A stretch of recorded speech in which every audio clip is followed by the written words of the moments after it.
We're here today to think about the question, has feminism freed us yet? And it's a real privilege to get to be here today with you thinking about it.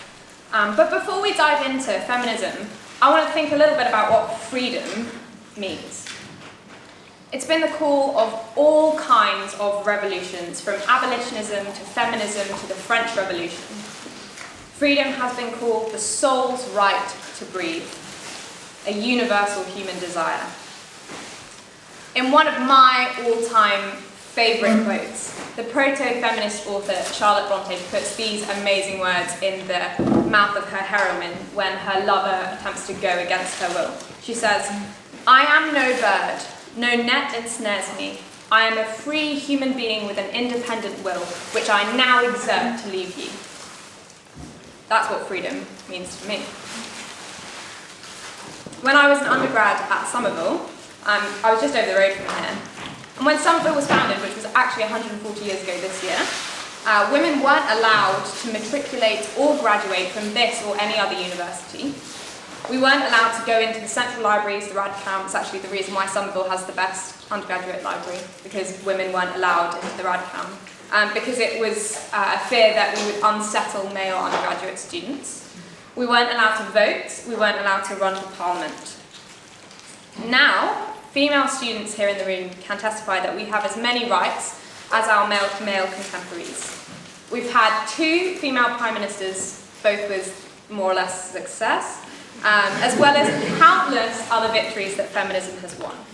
From the vote for all women in 1928 to the first female Supreme Court judge in 1962, to equal education, improved access to medical care, paid maternity leave, as well as more ideological successes like a tax on physical concepts of beauty.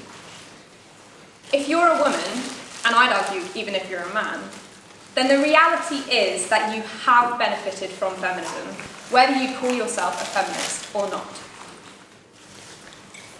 But there remains much to be done for the women in the UK, as well as across the world in all kinds of countries and societies. The World Health Organization estimates that just over 1/3 of women worldwide experience physical abuse in their lifetimes. Even this most basic freedom from violence, remains out of reach for just over 35% of the women alive today. And even in Western countries where women are accorded basic human rights, freedom is still difficult to achieve. Statistics from 2018 show that 1/4 of women in the UK will be affected by domestic abuse. That stat shocks me every time that I read it. But there are more ideological problems with feminism too.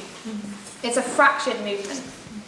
One feminist condemns another, and they divide over class, race, nationality, historiography, you name it, and we feminists divide over it.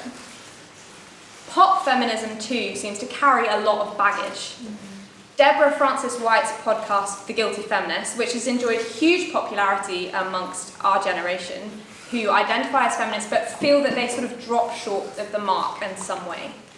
"I'm a feminist, but" is the strapline, as the host and her guests chat and laugh about all of the ways that they failed in their feminism. If you call yourself a feminist, then I'll bet that you're aware of some of these guilty feminist tensions too. I know that I certainly am. I've used the term feminist to describe myself since I heard it used in reference to my favourite literary heroine when I was about 11. But there are so many elements of my life which other feminists would strongly condemn. I'm engaged, so I'm about to enter into an institution which has for many women meant oppression, abuse, neglect, cruelty. I don't shave my armpits or my legs, but I do pluck my eyebrows, thereby conforming to a certain level of physical body image. Maybe you're a feminist, but you'd like to take your husband or wife's name if you get married. Maybe you're a feminist, but you like the feeling of smooth legs, so you shave. Maybe you reject the idealized female body image, but you know that some part of you still wishes that you looked like Emma Watson or Lupita Nyong'o. I think that the civil rights activist and poet Maya Angelou was really onto something when she said this.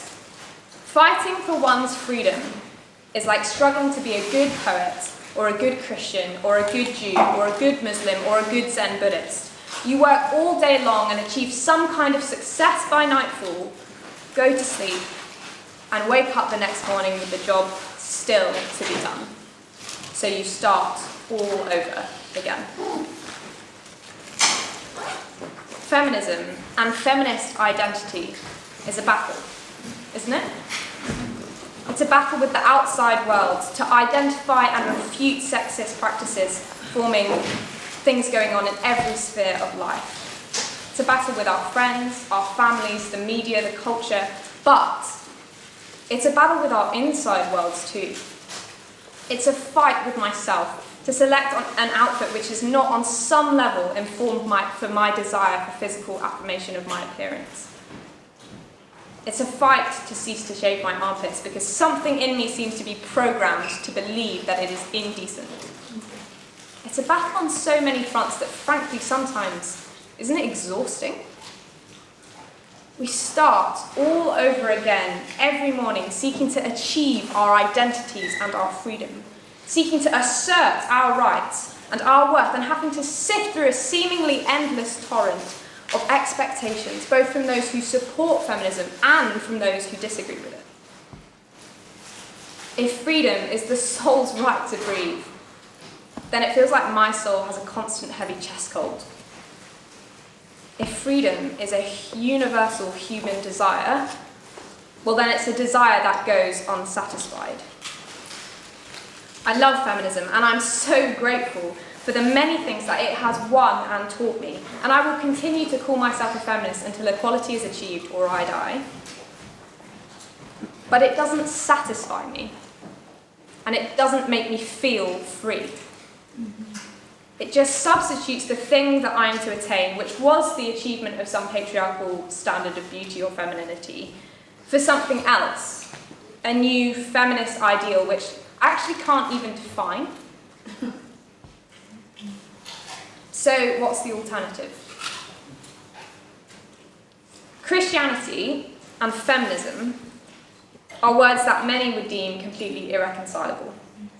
Surely the church has only been a tool of oppression and limitation for women. And surely women in the secular world are well shot of it. And an increasingly postmodern, post-truth, post-religious world is one in which women can expect a never-ending increase in their freedom. And in any case, like Angelou said, surely being a Christian is simply another label which I won't manage to live up to and so will also condemn me, as I fail to silence my incessant inner monologue of insecurity, because I won't be a good Christian as well as not being a good feminist. Well, I want to suggest that Angelou's wrong, that Christianity offers something distinctive when it comes to identity. And to do that, I want to read you a couple of words that a guy called Paul, who followed Jesus, wrote to some other Christians in around the year 55 AD. He says this: "I care very little if I am judged by you or by any human court. Indeed, I do not even judge myself. My conscience is clear, but that does not make me innocent. It's the Lord who judges me." Let me read them again. "I care very little if I am judged by you or by any human courts. Indeed, I do not even judge myself. My conscience is clear, but that does not make me innocent. It's the Lord who judges me." When it comes to freedom and identity, the writer, this guy called Paul, seems to be suggesting something pretty radical. "I care very little if I am judged by you" is a really good start, isn't it? It's something that many of us claim is the truth. But I wonder how far it actually goes as a reality in our lives. Madonna, amongst many things, super famous for her outrageous statements of belief and her defiance of cultural norms. But in an interview with Vanity Fair in 1991, she acknowledged a tension in her psyche. I think her words are really insightful. She says this: "I have an iron will. And all of my will has always been to conquer some horrible feeling of inadequacy. I push past one spell of it and discover myself a special human being. And then I get to another stage and I think I'm mediocre and uninteresting again and again. My drive in life is from this horrible fear of being mediocre. And that's always pushing me. Because even though I've become somebody, I still have to prove I'm somebody. My struggle has never ended, and it probably never will. Now, most of us here are probably not as successful as Madonna, but I think we all know something of this drive to perform, don't we? The reality is that we do care whether we're judged by others, be they friends or tutors or parents. So for Paul to say, I care very little if I'm judged by you, is either a lie or it's hugely radical. But he actually goes further than this. He says, I do not even judge myself. Who here could claim that? That they're free not only from what their friends and family and the culture thinks, but from their own judgment and their own definition, they are liberated. But the thing is that Paul doesn't even stop there. He actually goes one step further. He acknowledges that his conscience is clear, but that is not what makes him free. What makes him free comes next. It's the Lord who judges me.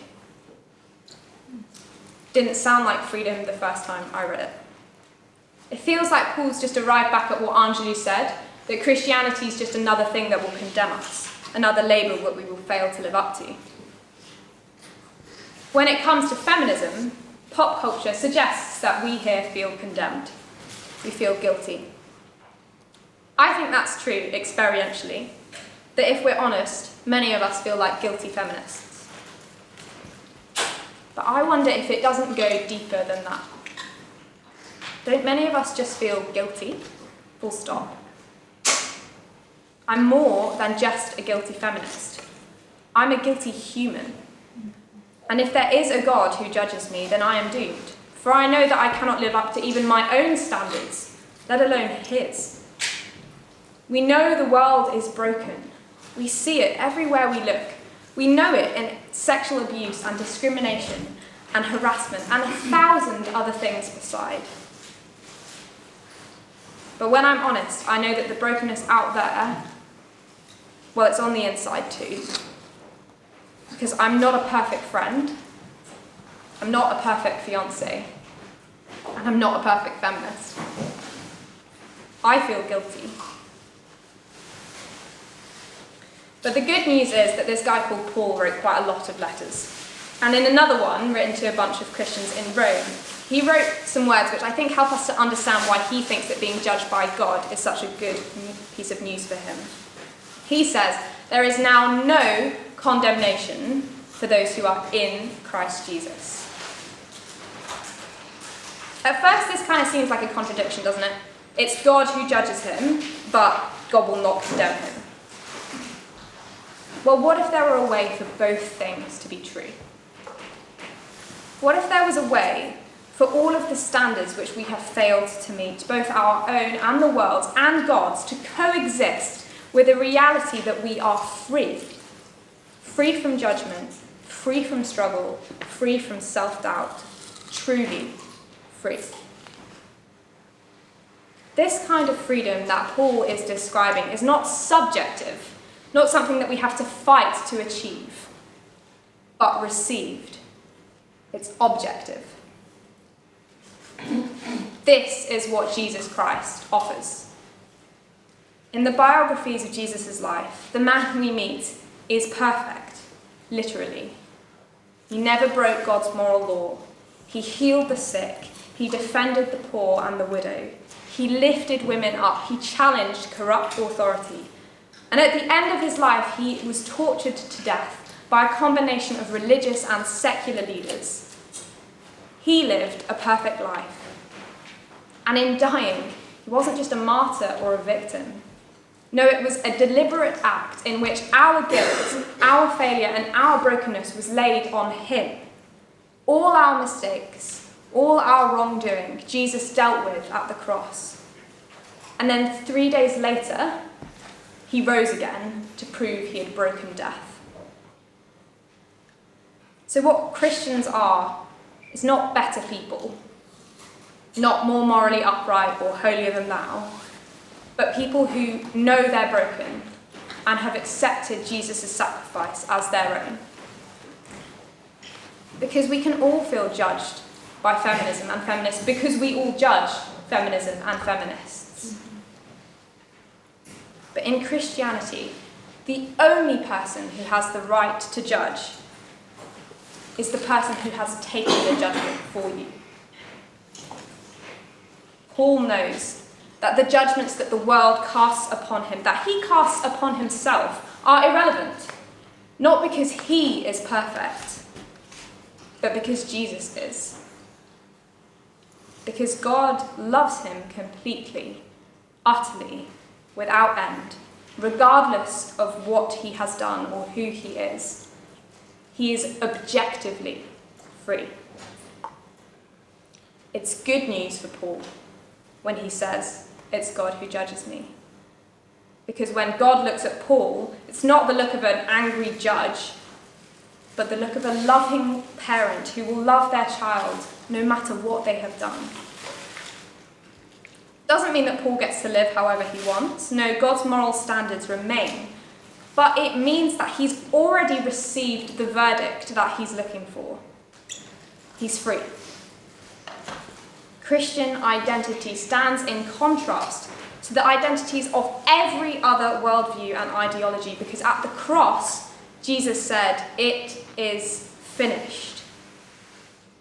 Christianity is not about achievement. It's about receiving. It's as though all human beings are born with the letters D-O, do, printed on their souls. And the moment you accept Jesus, the letters N-E are added. Done. We stop doing, because Jesus has done it. Angelou was wrong, in my opinion. Being a good Christian isn't like trying to be a good poet. In fact, it's the opposite. One author really helpfully summed it up like this: in Christianity, the verdict comes before the performance. For me, feminism is part of the air I breathe. It's what I wrote about in my degree, what I'm thankful for most days, and what informs the decisions that I make in my life. But it isn't feminism that frees me. It's the saving love of the God-man Jesus that tells me that I am enough because he's enough. It's he who makes me free.